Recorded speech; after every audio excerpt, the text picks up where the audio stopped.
দুই নাম্বার পুরস্কার ইবনে মাজাহ শরীফের 4250 নম্বর হাদিসের বর্ণনা, কালা রাসূলুল্লাহ সাল্লাল্লাহু আলাইহি ওয়াসাল্লাম, আত-তাইবু মিনাদ যামবি কামান লা যামবা লা। আল্লাহর হাবিব বলেন, যে বান্দা বান্দি আমার যে উম্মত খাঁটি তওবা করবে, তওবায় নাসুহ করবে, খাঁটি দিলে অন্তর থেকে তওবা কইরা আগে নফস এবং শয়তানের গোলাম ছিল, সে আল্লাহর গোলাম হয়ে যাবে।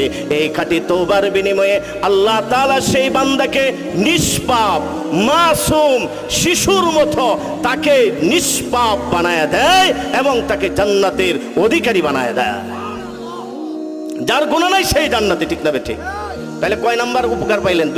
দুইটা উপকার। তওবা ইস্তেগফারের, খাঁটি তওবা লাগবে, খাঁটি ইস্তেগফার লাগবে, কারণ আমরা আনছি হলো দোয়ার জন্য, তওবার জন্য, ইস্তেগফারের জন্য, ঠিক না ঠিক?